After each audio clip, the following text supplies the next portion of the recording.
Welcome to Douglas County. My name is Kelly Robinson. I'm Vice Chairman of the Douglas County Board of Commissioners and Commissioner of District 2. Welcome to District Dialogue. This year's September 2022 edition is somewhat special.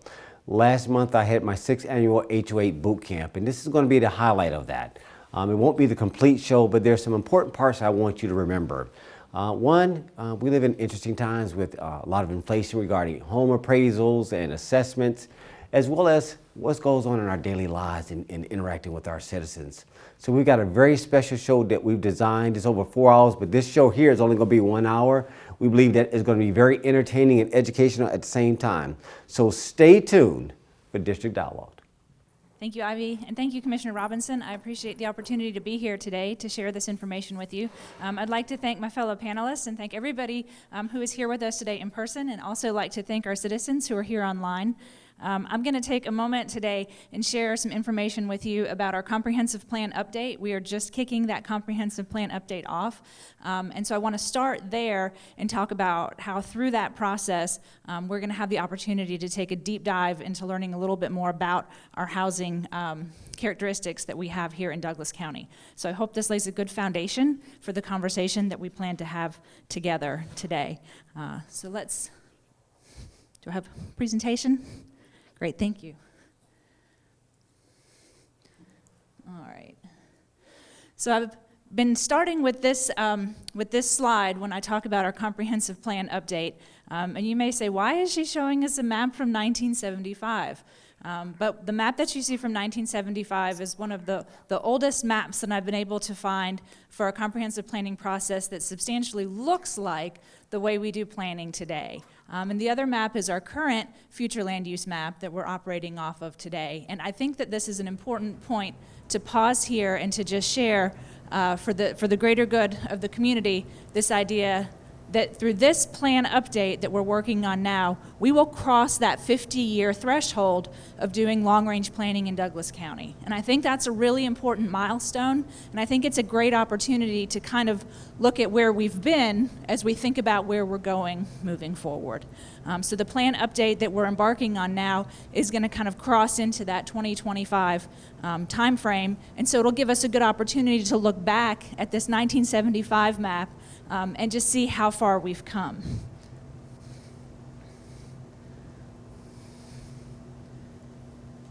Oops, too fast. Okay, so what I'm sharing with you now is our current future land use map. We talk a lot about character areas when we do future land use map planning. And anytime we look at how we're going to be doing land use changes, we want to make sure that we're voting with our future land use map.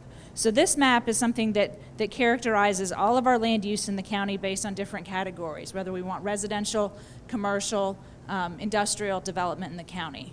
So as part of our comprehensive plan update, this is a great opportunity for citizens to get involved and tell us what you would like to see in your community. Particularly as it relates to housing, it's going to be a great opportunity for folks to get involved, to say this is where we need to see some higher density housing, this is where we want to preserve our stable single family neighborhoods, and to really help us understand what the needs are for the community.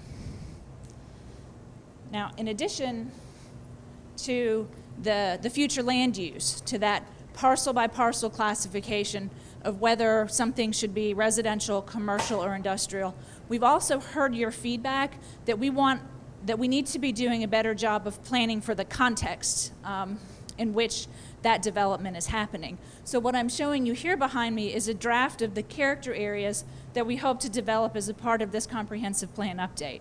We sort of have an idea, big picture, that like if you're in Lithia Springs, right, we know that that's one of the oldest developed parts of Douglas County. So we know that your housing stock is going to have very specific characteristics based on the time frame in which it was developed.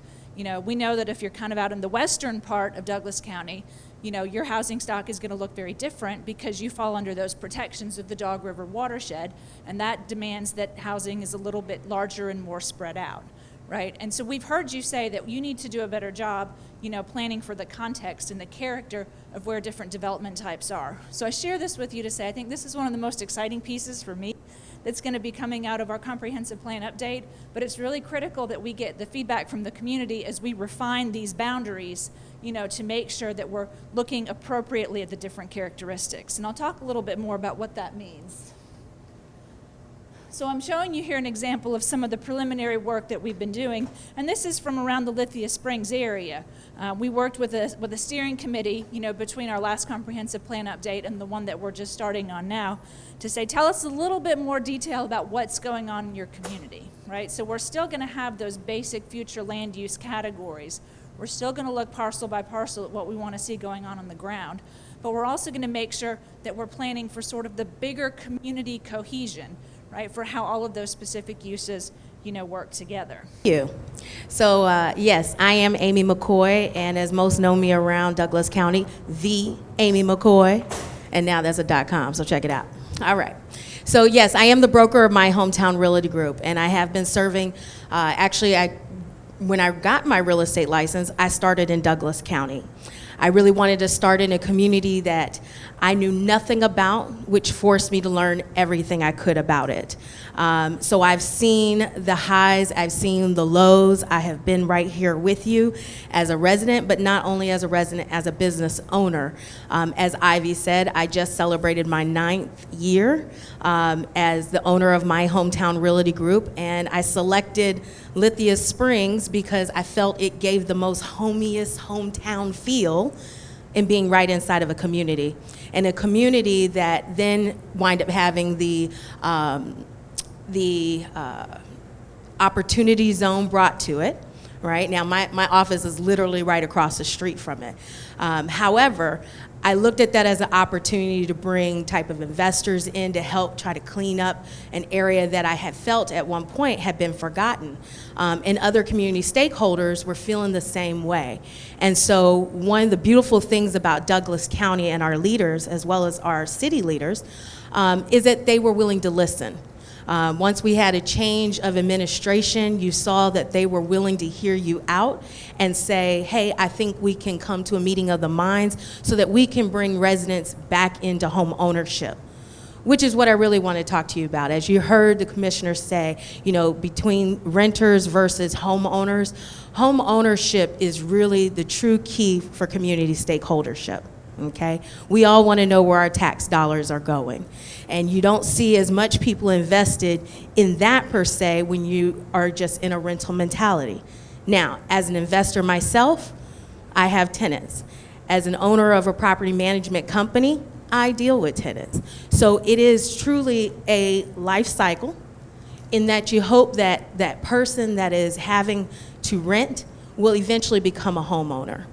And just to give you an idea, and I'm sorry I don't have all the pretty slides that my beautiful panelists had, but the average net worth of a renter versus a homeowner is staggering. Okay, how many believe that for the average net worth for a renter is really around $5,000? Can y'all believe that?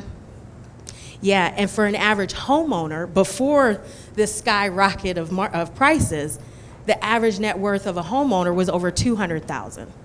So when we talk about true generational wealth, we're really talking about the way to achieve that, the fastest and most easy, you would think, is going to be through home ownership.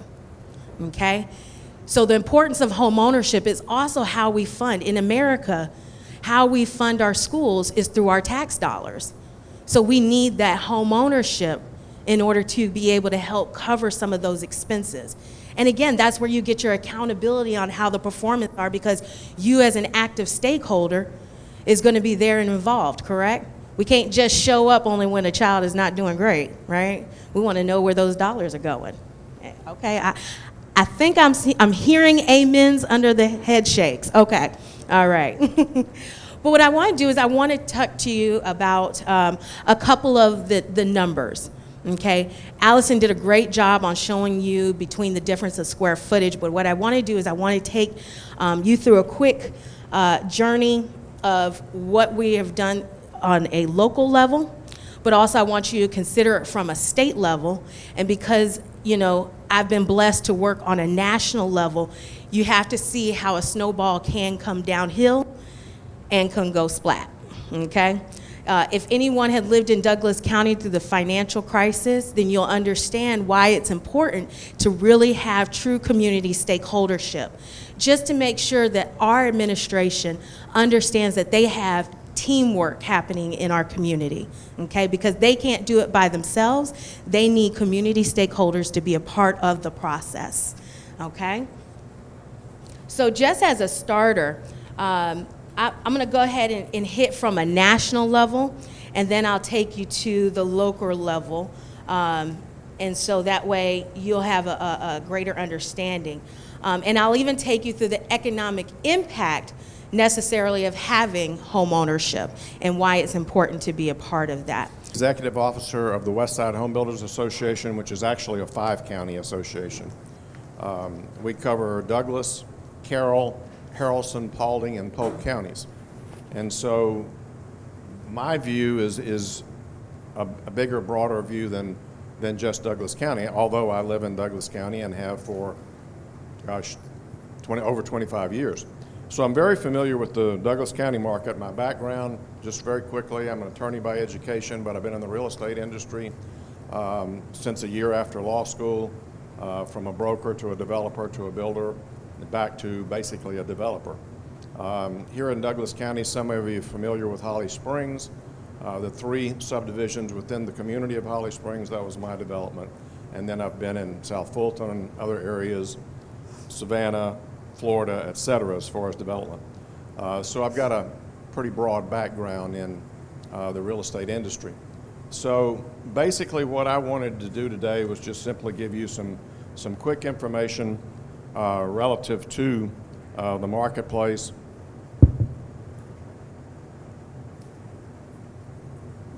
and especially what's going on with new homes. Relative to the marketplace in general, and I'm talking about not just our 5 counties, but really the entire South. What has occurred is there's been an enormous influx, and it continues, from the West Coast, the East Coast, and the upper Midwest. For example, Seattle, Los Angeles, San Francisco, and San Diego. Enormous movement out of California for a variety of reasons into, some of it is close, states close to, such as Arizona, but an awful lot of it is coming to the South. The same, in just as an example, there have been 84 companies in a 6-month period of time that have left California, 84 major corporations that have left California and moving east, a lot of it in the South. They're bringing enormous numbers of residents with them, the people who are executives, et cetera, who work for those companies. You see, that's just 84 companies in a 6-month period, not counting small businesses, just major corporations. So what we're seeing is an enormous influx from the West Coast. We're seeing there were 3.5 million people who left New York City from the 1st of 2020 until now. 3.5 million have left New York City, moving a lot of them south. If you look at Florida, for example, and I'm very familiar with that marketplace, I've developed down there, and you'll see where prices have actually doubled since around 2000, well, about 3 years ago.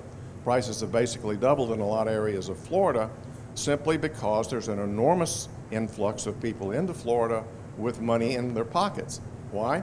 They're selling houses for twice, oftentimes, and let's bring it down to a local level. They're oftentimes selling a house in, let's say, Connecticut or New York, the area, that general vicinity, or on the West Coast, they're selling a house for twice what they can pay here. So they're coming in with money in their pocket, and that's why the realtor mentioned to you that there are so many people bidding on houses. There's an enormous influx of people into the South. The biggest influx has been in Texas, Tennessee, Georgia, North Carolina, and Florida. And it'll continue for quite some time. Why so much? It's a combination of taxes, it's a combination of regulation in these other areas of the country, and it's crime. Those are the factors. So the All right, good morning, ladies and gentlemen. I'm so glad to be here with you. I thank Commissioner Robinson for his invitation and Ivy on getting me here on time and knowing what I'm supposed to do. So I appreciate that very much. I wasn't exactly sure what I was going to talk on, and some of the things I brought to talk about have been covered. So I'm going to offer a few insights that I have as a 30-plus year banker. My world is the commercial lending world. So I don't do the residential piece other than I work with builders when they seek to build houses. I work with other types of commercial loans as well, but I do work with a good many builders in the metro Atlanta area. I'll speak on quickly as the board chair for the Douglas County Development Authority. Our goal and our ambition is to bring community companies to our community that bring good paying jobs. One of the things we focus on is what's the average wage per hour? What's the average salary per employee? When these companies come to our community, we track that. We ask them to provide that data so we know that we're bringing the best quality jobs that we can have to our community. I've been here since 97, living here since 2000. We used to hear no more warehouse jobs. And now it's like, okay, now we've got a great supply of data center jobs. Our community is changing a great deal. Its complexion as far as the employment base, and our goal as the Development Authority is to keep track of that and to keep moving us forward so that we have the best paying jobs possible. That moves our housing stock forward too. Those people that come here want different housing. One of the things that I'll start with is the ARC, the Atlanta Regional Commission, predicts our population will reach 192,000 by the year 2050. And that would mean we have a 46,000 person increase in our community. That is 1,484 new residents per year. So that's going to keep my friend Chandran, Greg, myself, Allison, and Amy very busy working toward quality housing and managing those houses and working with those builders to get housing and working with zoning to be sure that we do the proper things for our community. So I think it's a very exciting time to be in our business.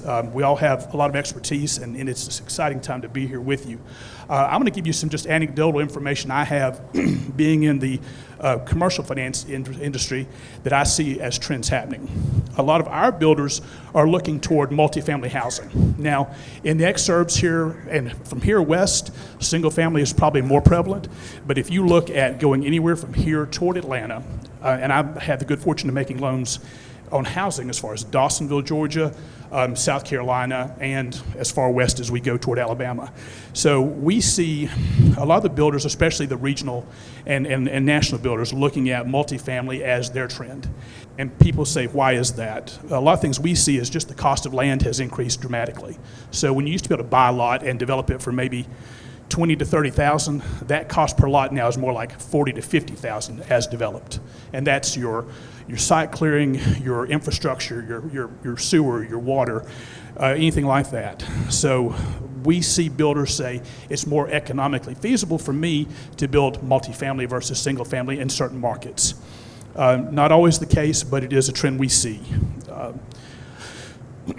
A lot of what we've seen recently, and recently is probably since the pandemic, is the build for rent market. We've seen a lot of developers come along who have money coming out of hedge funds, out of much larger cities, that say we see a value in building a whole community for rent. And there are pros and cons to that. People have different opinions about that. But I've looked at deals where we put 150 townhomes in Paulding County. And you would not think Paulding County would have a strong rental market, but those things rented quickly. And they rented for market rate. So they were probably $1,400 per month up. So you see those trends, and people say, well, why are you seeing investors come in? And Amy touched on the investors coming and buying residential stock. Return on investment is one of the biggest things we've got. Their ability to predict a return on their investment versus going into the stock market with their money is pretty dramatic. You can see and here lately it's been a 13 to 18% increase per year in your value, but safely 5 to 8% in a normal course of the year, your investment growth. In 2014, we started the HOA Bootcamp in South Fulton, which was really, at that time, I guess it was unincorporated Fulton County. It is now the city of South Fulton.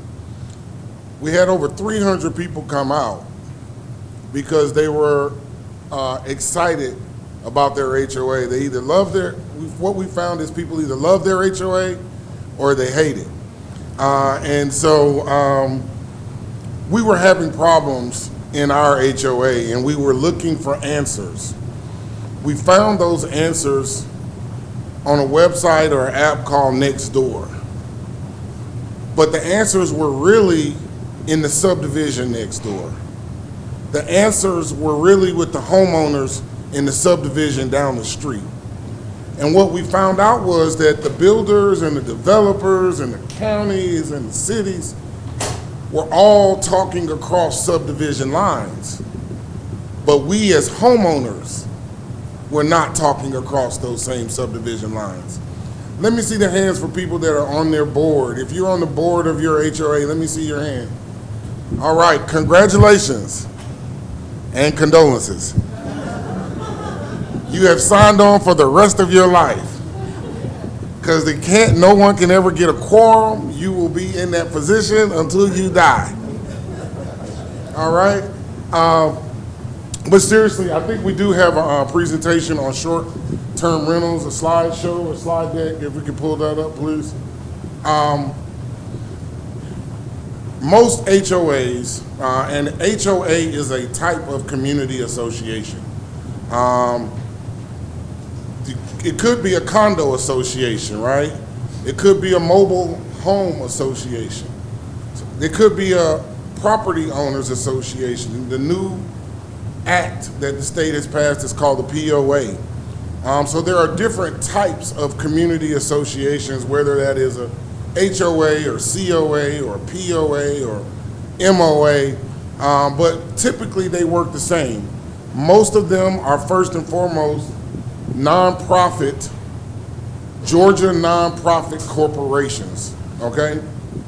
And then those Georgia nonprofit corporations typically have what they call mandatory membership. You are a member as soon as you sign the line, right? And you must pay your dues, right? And so one of the things that we tried to do, and certainly thanks to Commissioner Robinson and State Representative William Bodie and State Senator Donzella James, we introduced an act at the state level called the Community Association Protection Act. And so we're going to need you to reach out to your state legislators because we need rules that will help us govern these 10,000 different communities. So in the state of Georgia, there are over 2 million Georgians that live in a community association. And there are over 10,000 community associations. How many different sets of rules do you think there are? I couldn't hear you. 10,000 different sets of rules. One for each community association. No wonder there's so much confusion. Nobody knows what the rules are, right? And if you move from one place to the next, there's a whole different set of rules. And in fact, when the board transitions from one board to the next board, the next board might interpret those rules differently and implement and execute those rules differently.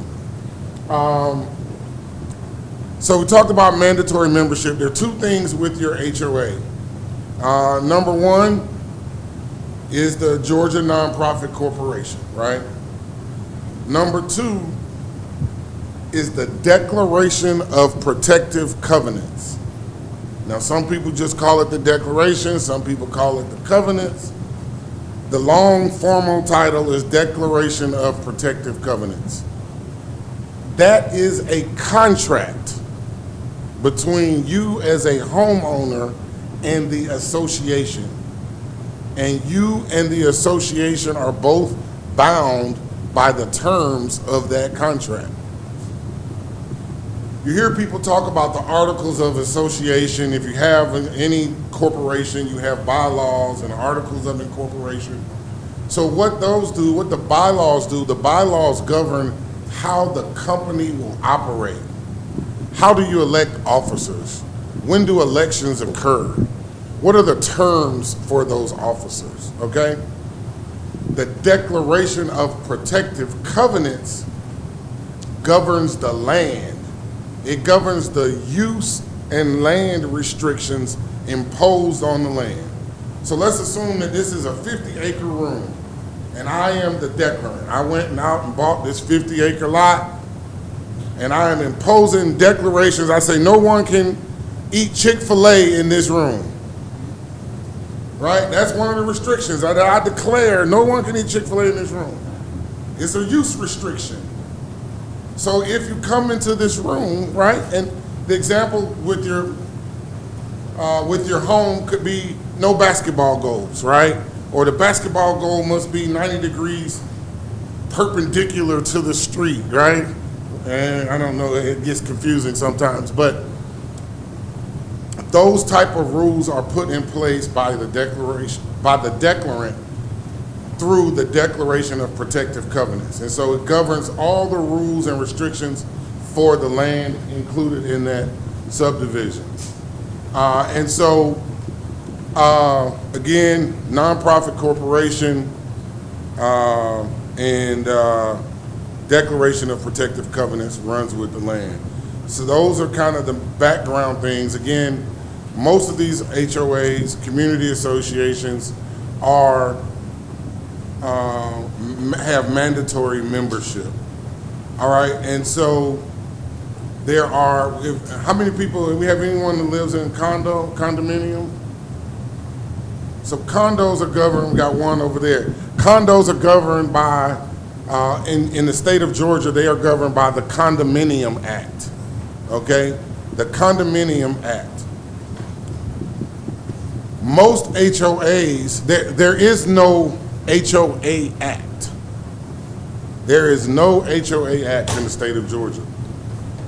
In the state of Georgia, HOAs are governed, one, by the Nonprofit Corporation Code, and then two, they are also governed by the Real Estate Code.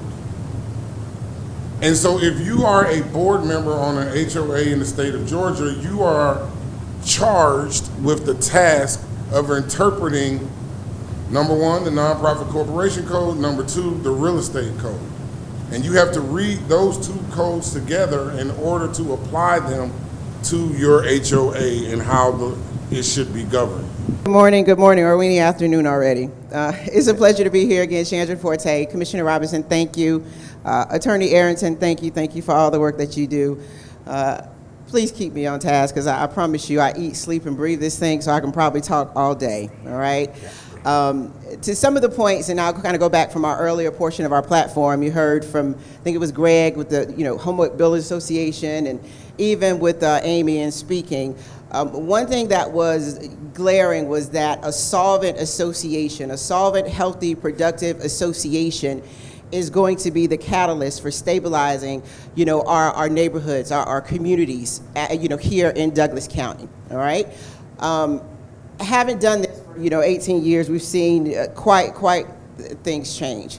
We are definitely in the midst of a peculiar time and market perspective. Board members, for those of you that raise their hand, and even from just a localized, just day-to-day perspective, just coming off of COVID, HOA and condo living in space was already one that was frowned upon. You said you love it or you hate it.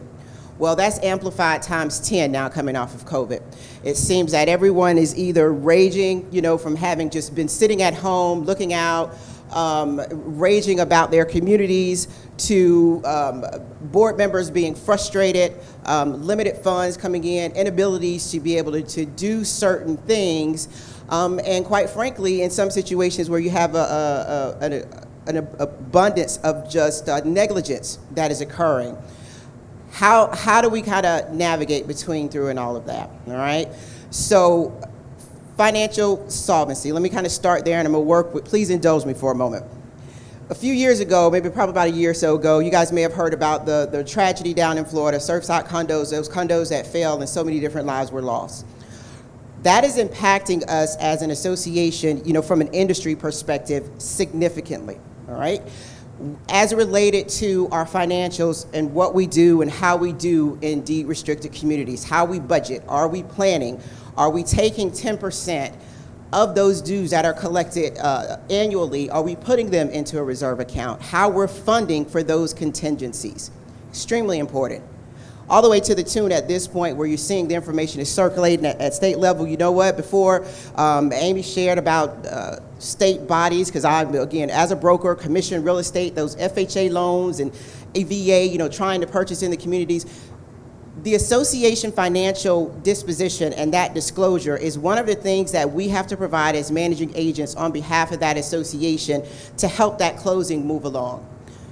Here of recent, if those budgets are not showing clear indicators where that association is funding from a reserve perspective and saving, they're denying those loans. If they're showing where, hey, if we don't have X amount of maintenance that's been budgeted for and moving along and we've got money sitting over here, they are denying those loans. What does that say to us, all right? In addition to that, they're looking for reserve studies. And this was particularly, you would see these in condominiums all of the time. Well, now you've got this happening on our standard HOA, our homeowner associations. As Mr. Arrington was, Attorney Arrington was sharing, before here, talking about the POA and the difference between the Condominium Act versus if you're just a HOA here, in the state of Georgia and how it's governed. The Condominium Act and condos, they tend to have a whole nother tougher level of just restrictions because they have so much more in many instances to maintain, from your roofs to your sidings to not just pretty much everything on the exterior that you see as related to a condominium. The likelihood is that the association is going to be responsible for that, as opposed to an HOA where you're just talking about just the common assets, maybe your pool clubs houses, your front entrance and signs and to that extent.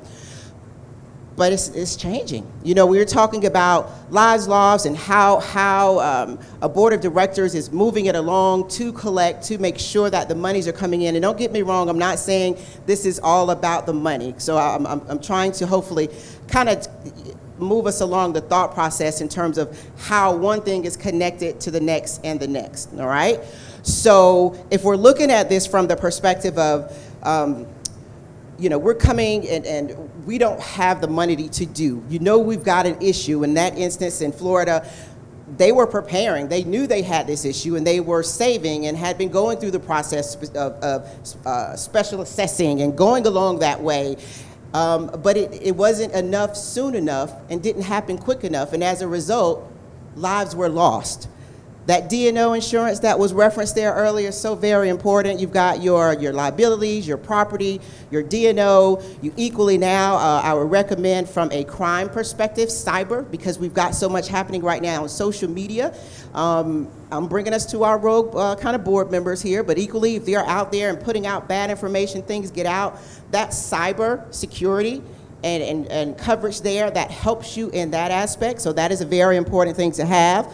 But equally, for some of our smaller communities that may be 50 and under, and you're not so heavily from a financial disposition, and you have to do things voluntarily, or you want to, hey, put this committee together to go kind of do these things, you can get a level of a workers' comp policy as well. And that's very nominal, about $500 a year, just to kind of help cover in that aspect if you're doing something and you got somebody on the front entrance, they mess up, step in a pothole or something to that extent. So they're very, those coverages, insurance is very, very, very important. As a spinoff of, this Surfside condo issue, the insurance market, now we're seeing our policies about 32% higher. And that's period, point blank, 32% higher. And that the reason is again, because of the level of liability that comes along with it, all right? So as board members and just in service, it is extremely important that you're covered. If you are in fact making those decisions and you're executing in good faith and within the scope of what your documents allow and afford you to do, that defense coverage will in fact pick up to protect you in that aspect. All right. Good morning. Good morning. Thank you, Commissioner Robinson, for having us so that we can shed some light on this, on the crime in the county. So I've been here for 19 years and I've seen this thing change, this county grow. And the things that I have seen, especially in the sheriff's office, is that this was a profession at one time that people wanted to be in, to be able to serve and to protect their communities. With some of the recent things that happened over the years, this is not such a popular profession anymore. So we have staff shortages. We are short. We were 68 positions short, now we 50 positions short. And I'm saying all that to say this: in order to serve and protect the people, we gotta have people to do that. And right now, we just don't have as many people as we would love to have, or nor do we have the amount of people that we would have all over the county at one time. So we do provide services. We are a full-service sheriff's office. And just to give you a little bit of education on that, sheriff is responsible for the jail, the courts, and serving civil papers. So if we're short in those areas, then we got to pull more people off the streets to cover those areas. So there, again, opens up opportunities for crime to occur on your properties, on your person. You know, so we do have to keep in mind when we are building all these things that we invite people in. We want the revenue. We want the people to come to this community. But as the population grows, the crime rate will go up. It's just how it is. There's no rhyme, no reason for that, but that's just how it is. That's the trend that we've been seeing, you know. But as it relates to the HOA, we do not enforce the rules for the HOA. That is something that the HOA and code enforcement have to work on together. However, if there is a crime committed in that particular subdivision or apartment complex or whatever it may be, we will respond to those. We do try to provide services such as jumping off cars, domestic escorts, and that's 24 hours a day, you know, 7 days a week. We are unlocking cars, you know, but again, with the shortage of people, sometimes we may not be able to do all of these things, you know. One thing I will bring to light, if you don't have it in your subdivision, is, and it's helped us a great deal with what we do, is called a flock camera, F-L-O-C-K, flock camera. Now, some businesses and subdivisions already have these in place. And what this is a tag reader. So in most places, they got one coming in and one going out. Well, how that works, it reads that tag. So if that car was in a crime, if that car was in the commission of a crime, it reads that tag. That tag is stolen. If that car is stolen, it reads that tag and it reports it to us so that we can get on top of it right away. Flock has helped us out a great deal, and we recently put some more around the county, and we're looking to put more in other places. But one thing that it really has helped us with is, again, identifying people so that we can, and Flock is all over. It's not just here local, it goes all over, you know, so we can find some. We found people in Mobile, Alabama one time, you know, that committed a crime and fled, you know, and through that Flock camera, we were able to trace him and track him and get him back and bring him to justice. The flock cameras in your neighborhoods are vital to protecting your properties. Now, one other thing I will say is we have a lot of entering autos, and that has been a big problem, and we've had that, and it's continued to trend in the northern, is continuing to trend so that we can go, excuse me, it's continuing to trend upwards. In other words, there's more and more of them occurring. So one thing I will tell you is just to lock your doors. Tell your people, put out some stuff on your bulletin boards, in your newsletters, whatever it is that you have. Lock your doors. Take your valuables out, because there are so many things that are coming out, and you will be surprised. They leave guns, they leave wallets, purse, credit cards. And these people don't care. If it looks like they can make some money off of it, they're going in there and get it if it's available. It's different today. People just don't care about anyone. They don't respect anyone else's property. Now let's go ahead and get started. I'm here. Make sure that's the right one. There should have been another. That was the slide that I actually sent you guys. Okay, but we'll go from this one. So this is on becoming a DBE. So I want to first give you guys some information about that one.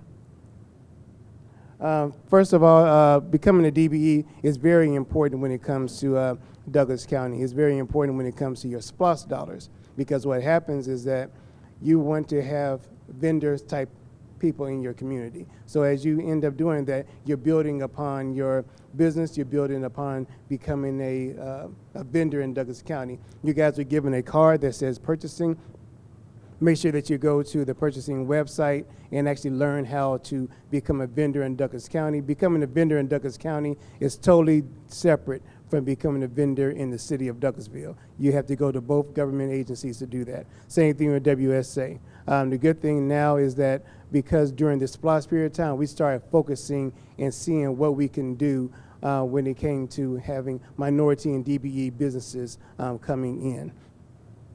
You also can end up going to CEI's website and actually checking in and finding out what qualifies as being a DBE. You could be a large firm that's minority, but because of your own wealth or because your business's wealth, you end up going, you no longer be a DBE, but you could be a minority business. Next, going into, this is going to finish out my part of the slide presentation, but what I want to show you guys is that you are given one of these cards that talks about your strategic priorities. When it comes to SPLOST, we actually had first up was public safety. Right now that's 32%, and the current SPLOST, which is called the 2016 SPLOST, is going to end come April of 2023. So right now, public safety portion only is funding fire, EMS, and a digital radio system. So how is that? Why is SPLOST important to HOAs? Well, one part of it is that if you live in a community and you're close to a fire station, meaning if you're over here on Riverside, you're not only close to fire station number 6, but there's a brand new fire station being built for Bay that's going to be out on Douglas Boulevard and SR 6. So that's important to your property value. That's important to your life, because police and fire come out there to first take care of your life. Second is to take care of your property. And then, so if you're in that area, your property value goes up, especially having 2 fire stations near you. The second priority was basically infrastructure, and the third was economic development. Put those two together, what's that make? Transportation. So if you remember the flood back in 2009, the Whitestone Culvert was wiped out over there in District 4. Your SPLOST dollars helped to build a new culvert. In this area, you go up and down Riverside, a young lady was actually killed, coming from work, real early in the morning, killed by 18-wheeler. Therefore, we started going up and making sure we had street lights. When it comes to a third part, which is the Parks and Rec, 17%, it was at a HOA that you guys said, hey, we need a senior center. It was at HOA that you guys came out and said, we need a multi-purpose center, someplace for our seniors to go, someplace for our young people to go. And you want to make sure you live in a live, work, play area. So therefore, your HOA dues, you come in and say, well, what are the amenities around here? Well, you can always invite a commissioner to your HOA. Did you guys know that there are more than 900 neighborhoods in Douglas County? That means that there's 900 areas that you guys actually can impact just with your voice. There are roads all throughout the county. They need to be resurfaced. This current SPLOST did $3 million per year for resurfacing. This last year, I believe it's $9.8 million is being put towards resurfacing. Over Commissioner Robinson wanted to make sure there was a certain amount that went to subdivisions. Usually subdivisions aren't covered by thoroughfare type of resurfacing. They're usually covered by your internal, meaning that our DCDOT would take care of the internal, the thoroughfare for the SPLOST would take care of those longer roads. But now we're into a point of saying, you say, hey, it's important for our roads to be taken care of. So we're making sure that we put a vast amount of money into that. You guys said that it's important for our police and our fire to be able to talk to each other. If there's a fire on I-20 or there's something that's going on that's close to the county line where multiple jurisdictions are called in, they have to be able to talk to each other. We spent over $15.3 million on a digital radio system just to make sure, because it's got to be a headache that Lieutenant Colonel Pounds is over here trying to talk to someone out there in Cobb County because there's a fire near there and they have to get things set up. If they can't talk to you, he got to switch a different frequency just to talk to them. That takes time. Lives can be lost. So my name is Dory Henry. I'm the Chief of Staff of State Senator Donzella James. She represents Douglas County and Fulton County in District 35. She could not be here with us today. She has bronchitis and can't talk. And any of you all who know Senator James, you know she likes to talk. So she sent me instead. Thank you, Commissioner Robinson, for holding this event. I know you have it several times during the year. And thank you, Commissioner Arrington, for your insight and all of your information. Knowing that HOAs are supposed to be a benefit for the homeowners, that's the pro side of it. In the Senate office, we hear the con side, you know, there's pros and cons of everything. We get all of the complaints from the homeowners on what the HOA is not doing. Because of COVID-19, knowing that people lost their jobs, they didn't have any, you know, the funding was scarce, and even though they were still making their mortgage payments, a lot of us, some people did not pay their HOA fee. So that causes a problem for those associations. And sometimes we know HOAs don't always do what they're supposed to do. You know, they promise us pools, they promise us clubhouses, they promise us tennis courts, and those things never come to fruition, and there's really not anything that the homeowner can do about the HOA not providing the services that we sign on to when we sign our closing documents when we purchase those homes. But if we don't pay our homeowners association fees, they're filing suits and lawsuits against us. They want to foreclose on your home. If they foreclose on your home, then your home is getting sold up underneath you, and sometimes we don't even know that your home has been foreclosed on. So having said that, Senator James, this past legislative session, passed a piece of legislation in the form of a resolution. It's Senate Resolution 615, and that created a property owners association, homeowners association, and condominium association study. What the study committee is designed to do is for homeowners, like all of you in the room, and even the homeowners associations, to come to the table and let's talk about those issues that we have in our communities, and hopefully pass a piece of legislation that's going to protect the homeowner.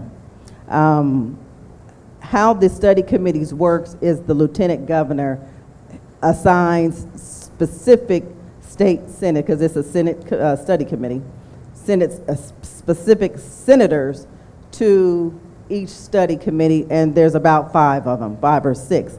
Well, the lieutenant governor hasn't made those appointments yet to our study committee. So I'm here to ask you all, if you're interested, and we want you to be a part of that group, to reach out to the lieutenant governor's office. Let me give you his phone number. That's Lieutenant Governor Jeff Duncan, and his name is spelled with a G, G-E-O-F-F as in Frank. Duncan. The phone number is 404-656-5030, and his email address is Jeff, G-E-O-F-F .Duncan at LTGOV, like Lieutenant Governor, .ga.gov. We're asking you all to call his office, send emails to his office, encouraging him, urging him to make appointments to that study committee as soon as possible so we can move forward and help you all resolve your issues. We have one of our constituents who's been having an issue with his homeowners association for over 3 years. They owed him some specific repairs and they have not done that. And so they were trying to put him out of his house for him not paying his homeowners association dues. So we're just trying to get some parity and making sure that even though we sign a contract when we buy our homes, it offers them certain rights and it offers us certain rights. And we want to make sure that our rights don't get taken advantage of. Email address again for the Lieutenant Governor is G-E-O-F-F, G as in George, E as in Edward, O as in Oscar, F-F as in Frank 2 times, .Duncan, D as in David, U-N as in Nancy, C-A-N as in Nancy, at L-T, L as in Larry, T as in Tom, gov.ga.gov. If you need to get in touch with us, our office number is 404-463-1379. If you need to get a hold of Senator James directly, you can call me. My number is 470-418-2036. Again, my name is Dory Henry, D-O-R-E-E-H-E-N-R-Y. And my email address is doryhenry, that's my name, @gmail.com. I'm the Chief of Staff for State Senator Donzella James, District 35. Thank you for having me. If you have any questions, I'm willing to take them. Yes, sir. Down at the Capitol, my first 2 terms I was in the minority, and the second 2 I'm in the majority. I like the majority better. We can get stuff done, but thank you so much for those comments. Guys, we're going to have to close this out. We can stay for Q&A, but I've got to my citizens that's online, thank you so much for coming out to the 6th Annual Mental Health Forum. Excuse me. I'm already on to my next one. HOA Bootcamp Forum. This is a very important event that we had. Again, a lot of good topics to my panelists. Thank you so much for being here. Again, we're going to have the 7th annual next time. Again, in August, we're going to continue this conversation, and we're making progress. Again, we showed you that we enacted, based on last year, we changed our code, requiring requirements, requiring financials to be disclosed, elections being disclosed, dealing with the Airbnb. So we do hear you, and we do take action. It's one thing to talk. It's one thing I've learned in 14 years. Like, I don't like to talk. I just get stuff done. Right? And to your point, you got to build relationships. You got to get to a majority, get to 3, quit talking, quit studying, get something done. Show the citizens that you've got some action taken. They can hear you. They can see that fruit. They can see it. So that's how you judge real elected officials. It's about the fruit. So I thank you guys for coming out. Ladies and gentlemen, thank you so much. I'm signing off. Kelly Robinson, District 2 Vice Chair of Board of Commissioners. Thank you, Madam Chair. Sorry for the shout out late. And all my fellow commissioners, Commissioner Mitchell and Ann Jones-Dyer. Thank you. Good day. Welcome back, Douglas County. Wow, what a show. These panelists were just something else. I want to thank, again, my panelist, Allison Duncan, manager of, obviously, our planning and zoning. I want to thank Leslie Chu, though he couldn't be there. I thank him for introducing us to Greg Wallace, who is the president of West Georgia Builders Association. I want to thank Amy McCoy for her contribution to what we're doing, and Mike Stevens, of course, from First Service Pro for their contribution as a banker.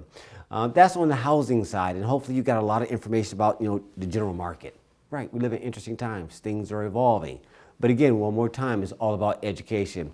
The second part, I also want to thank my colleagues, Marvin Arrington Jr. from Fulton County Commission for always bringing forth that thought leadership regarding the HOA Bootcamp. Senator Donzella James, though you couldn't be there with us, I hope you're getting well. Thank you for your presence. Also, Sean John Forte, brand new. Congratulations on your marriage, but also for being there to help and contributing. And of course, Lieutenant Colonel Pounds for your contribution on crime, and David Good. I want to thank you guys all who made this a very magical and very special edition of District 2's Dialogue. Thank you, Douglas County. I look forward to next time. See you soon.